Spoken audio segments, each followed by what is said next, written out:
Rakkoon misooma Oromiyaa, rakkoon waa hundaa wayi tokkotti gabaabsuun hin danda'amu. Biyyi tokko utuu poolitikaa ajandaa isaa hin fixatin dura ajandaa misoomaatti seenuu hin danda'u. Rakkoon nuyi har'a keessa jiru karaa misoomaa yoo ta'e, karaa barumsaa yoo ta'e, karaa afaanii yoo ta'e, karaa amantii yoo ta'e, karaa kamiinuu yoo laaltan ajandaa poolitikaatu hin dhumne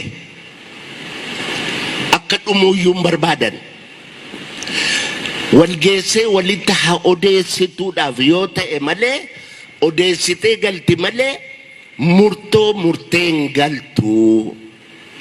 Akka murtoon hin muramne beeku. Akkitti murtoo muranis walgahaniidhuma haasa'aniidhaan miti. So ajandaan poolitikaa rakkoo guddaa qabu.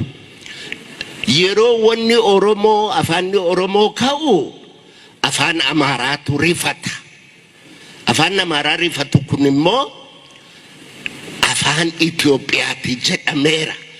Yoos Itoophiyaanis Amaara kana wajjin rifata.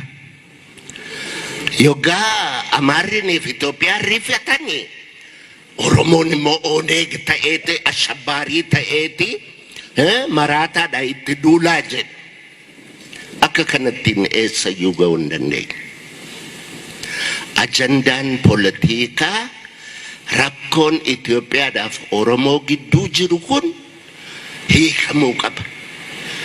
Itoophiyaadhaafis gaariidha yoo hiikame, Oromoodhaafis gaariidha yoo hiikame. Kanatu hiikamuu dide.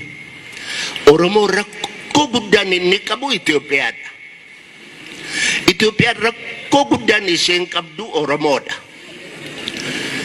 Garuu akka nama fanxoon qabeetu lachuuyyuu hin dhofata.